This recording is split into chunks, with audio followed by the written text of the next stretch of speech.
Taliban rule, girls were banned from going to school, in addition to a lot of other activities.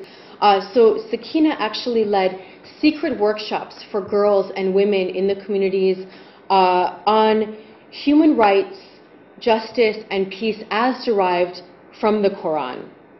She would teach in these workshops that everyone can be a leader. The Quran says that everyone can be a leader. And even housewives are leaders in guiding their families and instructing their children. She, in the workshops, would teach literacy, and as the girls and the women learned how to read, they would also read the Quran and verses of the Quran, and were able to claim the Quran as their own and identify verses within that asserted their rights and the equality of women and men.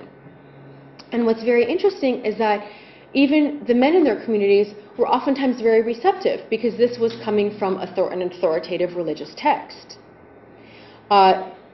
The women would come back from these workshops and these secret lessons, these secret schools, and would say to their families, "You're a good Muslim, then look, the Quran says that husbands must be fair to their wives." And what Sakina found was that the husbands were oftentimes receptive, and sometimes they would actually change their behavior, because again, it was coming from, the evidence is right there, it's within the religious text. And so this also would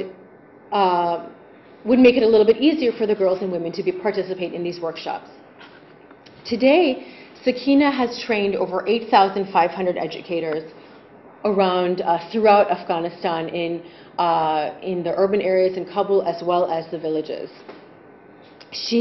Annually, she and her team of educators reach over 350,000 women and children, teaching literacy as well as skills like sewing, computer skills, also health education, and again, concepts of human rights.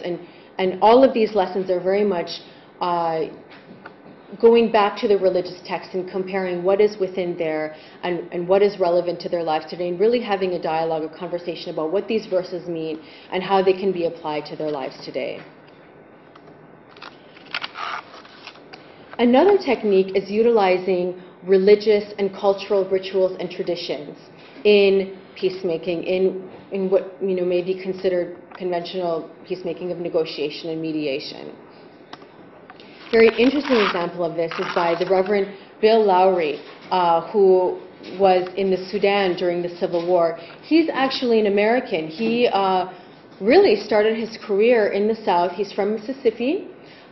He, as a young church leader, was very active in racial relations in Southern Christian churches. And he took a lot of those lessons from intergroup relations and was able to apply them in Sudan, where he worked in southern Sudan, primarily with the Nuer and Dinka tribes, who were experiencing much conflict between them, which was then fueling the conflict between the south and the north in Sudan. It's very interesting to hear him talk, because he apparently spent a lot of time and really his first many months in Sudan just talking with the tribal leaders, sitting under the tree, asking them, what have you learned from your ancestors? What are the stories that come from your ancestors? What are their traditions in peacemaking? What did they do when conflicts would arise? And he would get this very rich wisdom and these traditional methodologies in peacemaking and apply them to the context today. He would gather the key chiefs and the religious leaders in the two communities, as well as, and then through them, the greater communities, and held a series of conferences convening literally hundreds from the Nuer and Dinka tribes. In one particular conference, they actually built a village to host everyone, because of the mistrust between the two tribes. The Nuer didn't feel comfortable going into Dinka land and vice versa, so they actually created an area for this. A team of young people created 150 houses and a large meeting hall made out of mud and grass. And throughout the 2 weeks or 3 weeks of this conference, this gathering took place, they had storytelling, days and days in which members of both tribes were invited to come and share their stories. And the only rules were that no one could interrupt, and you had to listen, and you could only respond when that person had said that they were done with their story. They sang, they danced, and they shared rituals. Just a few examples of the rituals are that they would sacrifice a bull in the beginning and the end of their various proceedings, and they would step over the bull, which would symbolize their desire to withdraw from the conflict.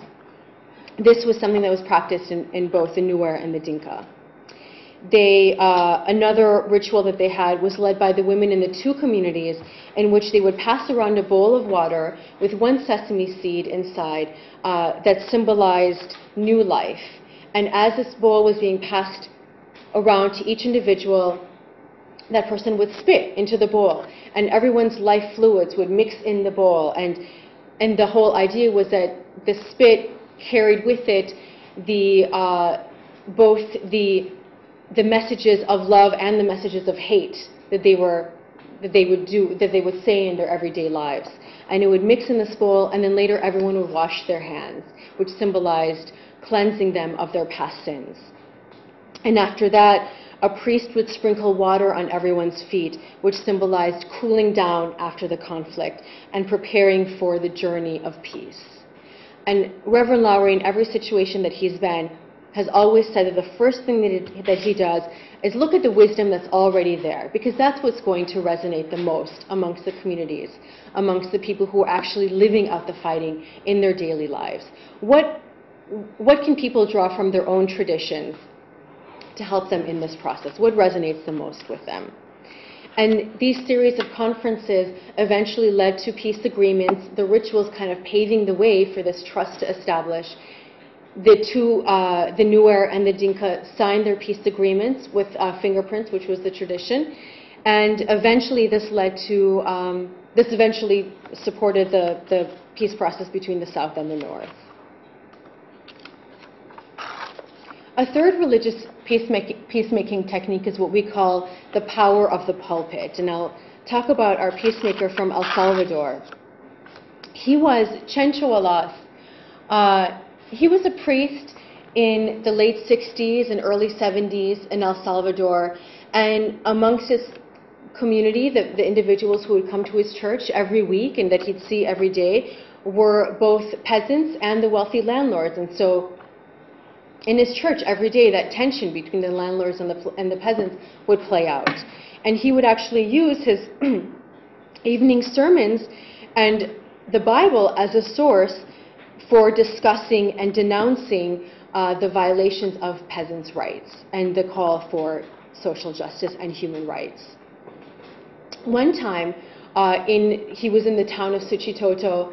A handful of teachers were arrested they were accused of carrying subversive literature, and later it was found that they actually just had the daily newspaper. They did not have any subversive literature, but they were accused of this and they were thrown into jail.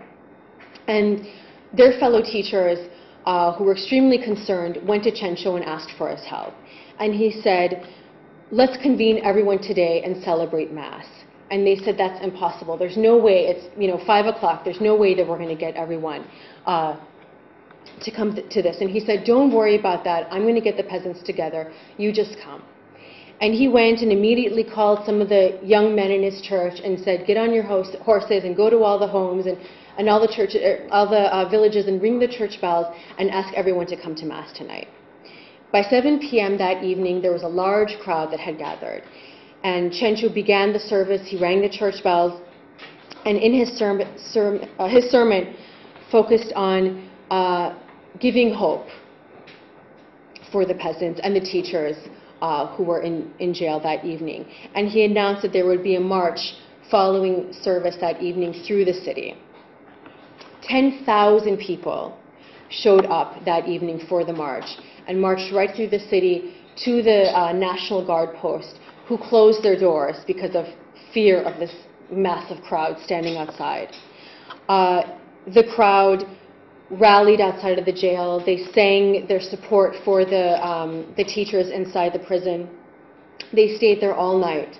And at 5 a.m. the next morning,